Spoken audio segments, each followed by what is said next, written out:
तो अर्ज करने चला था, वो रिवायत जो पढ़ रहा था वो ये कि एक बुजुर्ग थे, वो फरमाते हैं कि एक अजमी बुजुर्ग मक्के में मुकीम हो गए। अब जरा ध्यान देना, मक्के में मुकीम हो गए। बहुत बड़े वली थे, वो वली कहलाते थे, बहुत बड़े वली थे। पूरी पूरी रात वो काबे का तवाफ करते थे। कुछ याद रहे न रहे, ये बात जरूर याद रख लेना, और खवातीन तक अगर बात जारी हो तो अल्लाह करे वो भी याद रखे। मक्के में रहते, पूरी पूरी रात काबे का तवाफ करते, कुरान पढ़ने में दिन गुजर जाता है, दिन को रोजा रखते हैं, पूरा दिन रोजे से पूरी रात मक्के में, मक्के की जहां की एक नेकी 1,00,000 नेकी के बराबर। तो वो बुजुर्ग कहते हैं कि उस अजमी बुजुर्ग को, जो इतने नेक थे, मुत्तकी थे, परहेजगार थे, जब मैं सफर के लिए निकला तो मेरे पास सोना बहुत ज्यादा था, थैली भर के सोना था। मैंने सोचा ये बंदा बड़ा नेक है, बड़ा परहेजगार है, अल्लाह का बरगजीदा बंदा है, दिन भर रोजे से रहता है, रात भर तवाफ और तिलावत में मसरूफ रहता है, कितना नेक है, मक्कतुल मुकर्रमा का बाशिंदा है, अल्लाह का वली कहलाता है। तो मैंने अपनी वो सोने की थैली सफर पर जाते हुए उसको सौंप दिया, तुम अपने पास रखो, मैं जब आऊंगा फिर ले लूंगा। खुदा का करना कि मैं सफर पर गया और उसी दरमियान उसका इंतकाल हो गया, उस बुजुर्ग का इंतकाल हो गया। जब मैं वापस आया तो मैंने उसके घर वालों से कहा कि वो फुला का उनका तो इंतकाल हो गया। कहा मैंने अपनी सोने की थैली रखी थी उनके पास, वो मेरी अमानत थी। कहा हमें इस बारे में कुछ भी नहीं पता, मुझे कुछ नहीं मालूम आपके सोने की थैली के बारे में, हमें नहीं पता, उनका तो इंतकाल हो गया। मक्के में इंतकाल हुआ तो तदफीन कहां हुई? मक्के के कब्रिस्तान जन्नतुल माला के अंदर, जिस कब्रिस्तान में दफन होने के लिए बड़े बड़े औलिया दुआ करते हैं। क्यों? हरम की पुष्ट पर है वो कब्रिस्तान। लेकिन कान खोल के सुन लो, वली कहलाने वाला, रात रात भर काबे का तवाफ करने वाला, दिन दिन भर रोजा रखने वाला, वो बुजुर्ग कहते हैं कि मुझे बड़ा गम था कि मेरी सोने की थैली मैंने दी और उसका इंतकाल हो गया, अब मैं क्या करूं? तो मेरी मुलाकात हजरत मालिक इब्ने दीनार से हुई। हजरत मालिक बिन दीनार से मैंने कहा कि हजरत बड़ा परेशान हूं, अब क्या मसला है आपका? कहा कि इतनी बड़ी तादाद में, इतना वजन में सोना मेरे पास था, एक बुजुर्ग को मैंने दिया और उनका इंतकाल हुआ। बहुत बड़ा मुत्तकी परहेजगार, वो वली था, बड़ा परहेजगार था, रात रात भर तवाफ़े काबा में लगा रहता था। अब पता नहीं कहाँ हुआ, वो उसके बच्चे कहते हैं कि हमें कुछ नहीं पता। हजरत मालिक बिन दीनार ने कहा चूंकि हम रहते मक्के में ही है, हजरत मालिक को दीनार कहते हैं मक्के में रहते, आसान है। तुम कह रहे हो ना कि वो वली था, नेक था, रात रात भर इबादत करता था, दिन को रोजा रखता था। जब जुमा की शब आए, शबे जुमा आए, तो रुकने यमानी और मकाम इब्राहिम के दरमियान जब कोई ना हो, वहां शबे जुमा में आधी रात के बाद वहां खड़े होकर उसका नाम लेकर पुकारना। अगर वो जन्नतियों में से होगा, नेक होगा, वली होगा, तो वो तुम्हें आवाज देगा, वो तुमसे बात करेगा। क्योंकि शबे जुमा में मोमिनों की, जन्नतियों की रूहें रुकने यमानी और मकाम इब्राहिम के पास जमा होती है। अगर बात करना हो तो मौका देखना कि जब कोई ना हो पुकारना, इंशाअल्लाह जरूर वो आपको आवाज लगाएगा। शबे जुमा का इंतजार हुआ, शबे जुमाई निस्फ शब गुजरी, भीड़ छटी, लोग हटे, तो इस शख्स ने, जो दूसरे बुजुर्ग थे, वली थे, उन्होंने आवाज लगाई, ए फुला, मुझसे बात कर, तू कहां है? कोई जवाब नहीं आया, कोई जवाब नहीं आया। जब कोई जवाब नहीं आया तो ये वापस आए, हजरत मालिक बिन दीनार से मिले। मालिकुन दीनार ने कहा इन्ना लिल्लाहि व इन्ना इलैहि राजिऊन। जिसको तुम वली कह रहे हो अपनी मर्जी से, अपने दिमाग से, अपनी सोच से, अपनी फिक्र से, होता है ना ऐसा, किसी की नेकी परहेजगारी देख करके हम भी उसको वली कहने लगते हैं। वली कहने में किसी को जल्दी मत किया करो। जब तक किसी को मखलूक खुदा अलल ऐलान वली न कहे, आप भी चुप रहे, खुद से किसी को वली न कहे। ये कोई छोटी मोटी चीज नहीं है कि मथुरा के कोई लड्डू है कि ये तकसीम हो जाए और विलायत हो जाए।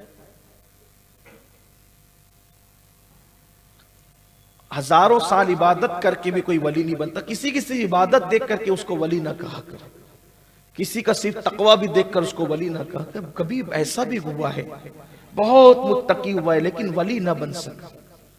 और एक बात कहता हूं, किसी के गुनाह देखकर उसको जलील भी ना समझा करे, इसलिए कि जिसको लोग जलील समझते हैं कभी कभी वो भी अल्लाह का वली होता है।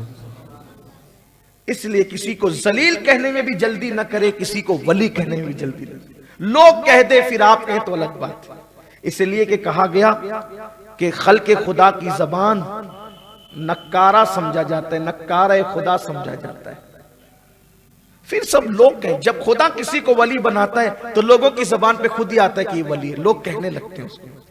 वली की एक पहचान ये भी है कि लोग की जबान बेसाख्ता कहती है ये अल्लाह का वली है, कुदरत कहलवाती है, फाइले हकीकी कहलवाता है कि अल्लाह का वली। आप लेकिन जल्दी न कर। तो कहा कि मालिक बिन दिनार ने कहा जिसको तुम वली समझ रहे थे या वली कह रहे थे वो वली न था। रात रात भर इबादत तो करता था लेकिन वो जन्नती न था। रात रात भर काबे का तवाफ करता था लेकिन वो जन्नती न था। वो अजाब में गिरफ्तार है, जाओ। वो अजाब में गिरफ्तार है, जाओ यमन जाओ। और यमन में एक कुआं है जिसका नाम बीर बरहूत है।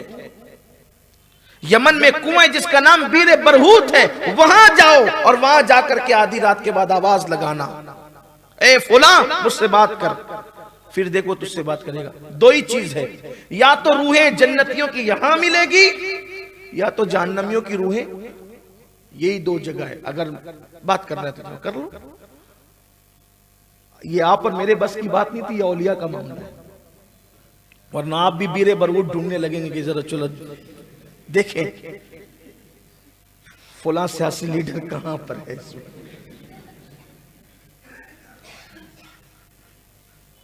ऐसी बात नहीं।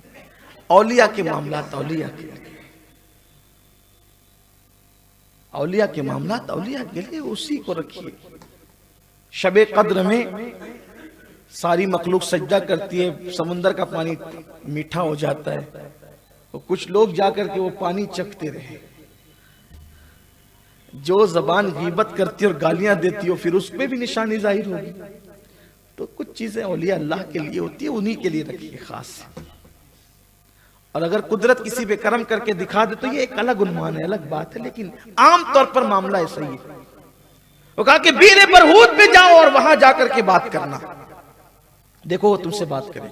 ये यमन तक गए क्योंकि सोना इनका बड़ा बहुत ज्यादा था, बड़ी रकम थी, कीमती चीज थी, उसकी बड़ी रकम बनती थी, सोना बहुत था। ये यमन का सफर करके ये बुजुर्ग मक्के से यमन तक गए और रात को वहां पर गए तो बीरे बरहूत पर पहुंचे तो देखा कि वहां चीखने चिल्लाने की आवाज आ रही थी और वहीं पर दो रूहें अभी ताजा ताजा लाई गई थी और वो चीख रही थी और उनकी चीख पर इनका कलेजा मुंह को आ रहा था। तो इन्होंने उन रूहों से कहा कि तुम दोनों जो अभी अभी आए हो नए नए, कौन हो तुम लोग?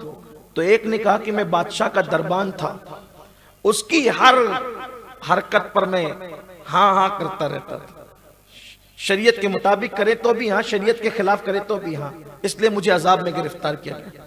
दूसरे ने बताया कि मेरा नाम अब्दुल मलिक बिन मरवान है, मैं मरवान का बेटा अब्दुल मलिक हूं, मुझे भी अजाब में गिरफ्तार किया, यहां लाके फेंका गया, अजाब में हूं। वो बुजुर्ग कहते कि मैंने आवाज लगाई, ओ फलां मुझसे बात कर। तो एक गमगीन सी आवाज आई, बोलो क्या बात है? वो वहां मिला, मुझे उसकी रूह वहां मिली। बोलो भाई क्या बात है? कहा पहले ये तो बता मेरे सोने की थैली कहाँ है? कहा मेरे भाई मैंने अपने मकान के जीने के नीचे तेरे सोने की थैली दबा के रखी है, वहां से निकाल लो। मैंने कभी किसी की अमानत में खयानत नहीं की, सो तुम्हारी अमानत तुम्हें मिल जाएगी। जब मेरी अमानत का पता उसने बता दिया, बुजुर्ग फरमाते हैं कि मैंने पूछा आप तो नेक ही थे, परहेजगार थे, मुत्तकी थे, हम आपको वली समझते थे, क्यों आप अजाब में गिरफ्तार हो गए? कहा वल्लाह तुम जैसा कहते हो मैं वैसा ही था, यकीनन मैं नेक था, मुत्तकी था, परहेजगार था, लेकिन अजाब में गिरफ्तार होने की सिर्फ एक वजह बनी, रात रात भर काबे का तवाफ करना धरा के धरा रह गया, रात रात भर तिलावत करना धरी के धरी रह गई, रातों को खड़े होकर नमाज पढ़ना धरा के धरा रह गया, दिन दिन भर रोजे से रहना धरा के धरा रह गया। एक ही चीज की वजह से अजाब हो रहा है, अगर मेरी मदद कर सकते हो तो ये काम कर दो मेरा। का क्या चीज की वजह से अजाब हो रहा है? का मेरी एक बहन थी, बहन की वजह से अजाब हो रहा है। मेरी बहन थी, माँ बाप के इंतकाल के बाद मैंने बहन से कभी मुलाकात नहीं की, मैंने बहन से कभी राब्ता नहीं किया, मैंने बहन की कभी खबरगिरी नहीं की। बहन को आता देखकर माथे पर शिकन लाने वाले भाइयों से जी और दामन चुराने वाले भाइयों, बहन भाइयों की मदद करने के लिए अपने हाथ को कंजूस करने वाले भाइयों, जरा सोचो। पूरी तवज्जो अगर सिर्फ हमने नमाज रोजे की तरफ लगा रखी है तो नमाज रोजे की अहमियत अपनी जगह है, लेकिन अल्लाह के रसूल अलैहि सलाम ने हमें सिर्फ नमाज रोजा ही नहीं दिया बल्कि पूरा निजाम हयात अता किया है, पूरा दीन अता किया है अल्लाह के रसूल सल्लल्लाहु अलैहि वसल्लम ने। वो शख्स कहता है कि मेरी इकलौती एक बहन थी, एक बहन, उस बहन की मैंने कभी खबरगिरी नहीं की, उसके हाल अहवाल नहीं लिए, उससे कभी राब्ता नहीं किया, कभी पूछताछ उससे नहीं की। तो जब मेरा इंतकाल हुआ तो मेरे अल्लाह ने मुझसे कहा, तू तो पेट भर के खाता रहा और तेरी बहन भूखी रही, तू तो कपड़े पहनता रहा और तेरी बहन बगैर कपड़ों के फटे पुराने कपड़ों के मोहताजी में जिंदगी गुजारती रही, तू तो पीता रहा अच्छे अच्छे मशरूबात और तेरी बहन अच्छे मशरूब पीने से महरूम रही। सो सिर्फ बहन की हक तलफी करने की वजह से, सिर्फ बहन की हक तलफी करने की वजह से, क्योंकि अल्लाह ने फरमाया अगर कोई रोजाना रोजा रखे और हर रात इबादत करे लेकिन अपने बहन भाई के हुकूक अदा ना करे, सिला रहमी ना करे, तो मैं उसकी नेकियों को जाय कर देता हूं, उसको अजाब में गिरफ्तार करता हूं। क्योंकि रिश्ते अल्लाह ने पैदा किए हैं। तो उस कुएं से आवाज आई, सिर्फ बहन की हक तलफी, उससे पूछताछ, खैर खैरियत कभी नहीं ली बहन की, छोड़ दिया उसको। और बहन को छोड़ के आया कहां? मक्के में रहने के लिए। बहन को छोड़ के ससुराल नहीं गया था, बहन भाई को छोड़ करके किसी अलग गोशे आफियत में नहीं गया था, बल्कि बहन को छोड़कर मक्का अल्लाह के घर, अल्लाह के हरम में मुकीम था। मैं ये नहीं कह रहा है कि बहन भाइयों से कोई अलग नहीं रह सकता, ये नहीं है, अलहदा रह सकते हो, बल्कि बाज मर्तबा अलहदा रहने में फायदा ज्यादा है। पर्दे का एहतमाम और सारी चीजें वो एक अलग तफसील है, लेकिन अलहदा रहकर भी बहन भाइयों की खबरगिरी तो की जा सकती है ना। जहां मकानात अलग अलग हुए, कोई खबरगिरी भी नहीं, कोई ताल्लुक भी नहीं, हत्ता कि ईद पर तक भाई भाई नहीं मिलते हैं, दूसरों से मिलते, वो उधर जा रहा है, वो उधर जा रहा है। वो शख्स कह रहा है जो मक्के में मुकीम था, मक्के में इंतकाल हुआ, जन्नतुल माला में दफन हुआ, वो कहता है कि बहन की हक तलफी की वजह कभी खबरगिरी नहीं की, अजाब में मुब्तला हूं।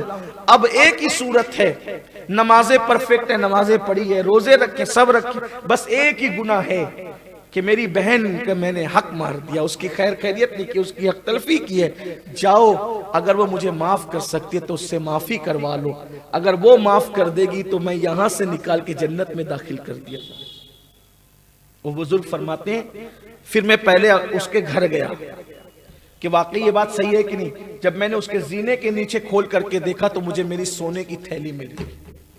वापस फिर मैंने अजम का सफर किया और उसकी बहन को जाकर के मैंने देखा तो बड़ी बुरी हालत में उसकी बहन थी, फटे पुराने कपड़े और भूख और प्यास की शिद्दत में वो डूबी हुई थी। उसका हाल देख करके मुझे रोना आ गया। मैं आपसे पूछना चाहता हूं, आप सही कहना, क्या ये घर घर की कहानी नहीं? क्या ये हर घर की कहानी नहीं? आज हमारी बहनों के साथ अपना सलूक क्या है? आज हमारे भाइयों के साथ अपना सलूक क्या है? हमारे मामुओं के साथ, चचाओं के साथ हमारा सलूक क्या है?